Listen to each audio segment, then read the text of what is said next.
espectacular, la verdad, lo que hace este chico, la verdad. 18 añitos, pero con mucha personalidad. A raíz de que lo cambió de banda, fue extraordinario el partido de Cade Cowell.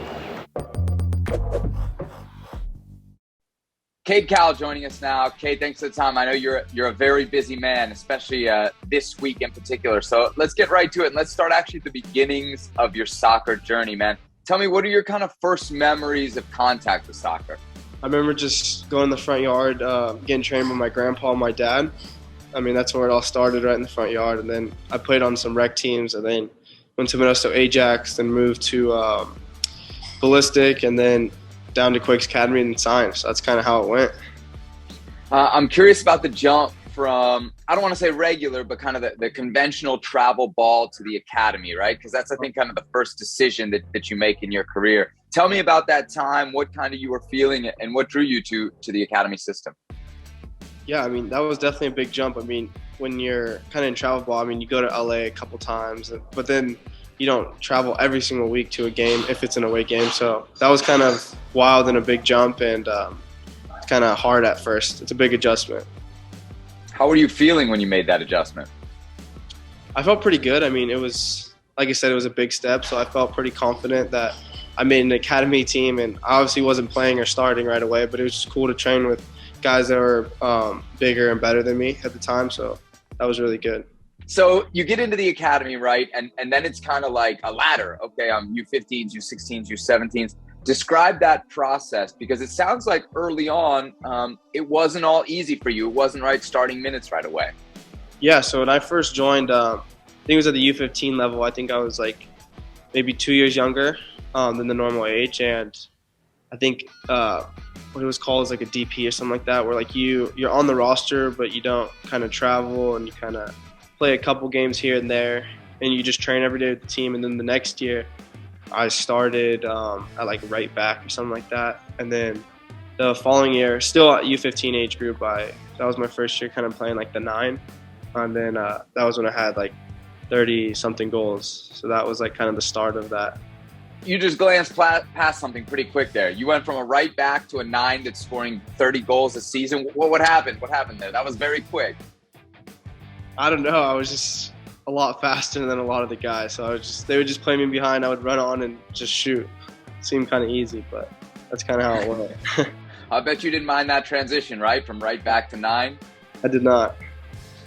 So what happens in the Quakes Academy? Because you move up through it pretty quickly, and then next thing you know, you're on the senior team. How did they help you make that transition? That was kind of like, we knew going to Quakes that like I was going to be a homegrown. So that was like always like in the back of my head. Like, I moved into a host family, so I always from the start had like the professional treatment. I was in the locker room like once or twice a week before I signed, so that was always helping. And then training with the academy at night.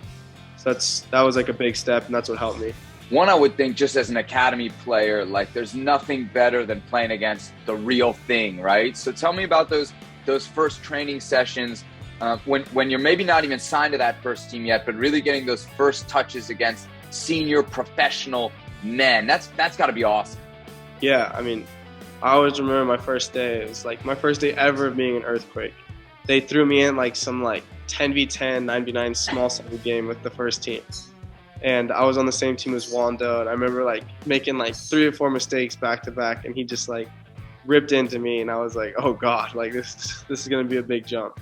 But then I had some good plays after that, and then he talked to me. It was like really nice, super helpful from the first day. So that definitely was a big start. I'm thinking about, guys to look up to. There's probably not a better guy, right, than Chris Wondolowski, especially for a homegrown. I mean, he's effectively a homegrown there. How important was he to kind of have as an early career mentor?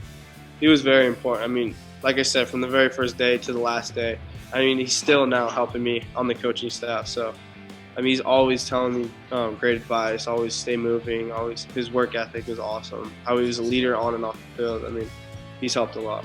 So your academy successes at San Jose, they opened the door to the first team. They've also opened the door to international soccer as well. You're with the U20s right now. What's it like for you when you put on that shirt and get to play at the international level? I mean, it's awesome. I mean, sometimes there's no better feeling than that. Is there a difference, like U20 youth international level to like the highest levels of the youth level that you're playing here, and kind of what's that step up? You got the best kids in the nation playing against each other, so it's going to be a lot cleaner, a lot faster on the ball. Kids are bigger, kids are stronger. Just the best of the best going out there and battling against each other. So it's a really good level. So you got a couple choices, right? You could play for the U.S., you could play for Mexico as well. How often do you think about that at this point in your career? I don't think about it at all. I just play, Whoever calls me up, whoever I feel is best. I mean, my little brother's playing with Mexico and I play for U.S., so I think that's cool. I think that's different, so I don't think about it at all. Could you imagine if you guys picked one side and the other at the senior level? How awesome that would be for the rivalry. That'd be crazy, huh? That'd be awesome. That'd be awesome. You guys ever talk about your international futures and kind of what you might do? A little bit, yeah. I mean, my brother's starting to get older now, so we're kind of starting to talk about it a little more. And I think he wants to, as much as I want to play with him, I think he wants to play against me and slide tackle me or something. So that's how he is. It's good. Hey, I'm sure the academy is a huge part of your development story, but your brother has to be as well, right? Just having somebody to go against like that. Yeah. How similar are your games, and how much have you influenced each other? I mean, we're identical. I mean, if you look at me at that age and then see him, it's literally the same player. Big, fast, strong, can score goals. He's doing really well. Nice. Does he have your hair? He's starting to. It's very close. Any future plans for it, or are you going to rock this dude for a while? I don't know. I kind of live day by day with the hair. One day I'll wake up and I want to change it. I want to dye it this color, and then I just do it. What about the number, man? 44 is like a weird soccer number. There's got to be a story there. Yeah, so I mean, growing up, baseball and soccer, I always wore 4 because it was my dad's favorite number. It's just like a family number. So when I signed, the equipment manager said I obviously can't take 4, but he's like, I'll give you 44. So I was like, yeah, cool. And then I rocked it, and I actually really like it. I wore it in an all-star game, and I've had it for 4 years now. So, I mean, I love it. I mean, I got it tattooed on me, so yeah, it's cool. So no matter where you go, you're probably not going to have much trouble getting that uniform number, right? You're never going to have to buy it off somebody. Exactly. It's kind of my own thing, too. One of the cool things about your resume, man, you got something that I don't think a lot of people have and a lot of people wish they have. You scored in your pro debut, right? So what was that like? And gives it right away, and it's Cowell with a chance, and Cowell makes no mistake about it in his first pro start. The 15-year-old Cade Cowell takes advantage. And welcome to the show, kid. It's 2-0. That was just mind-blowing. I mean, I got subbed on, and then I scored in 2 minutes. It was like my first touch of the game, and I was just almost blacked out. I didn't even remember. I was so excited, and all my teammates were super excited for me. That was a really cool moment.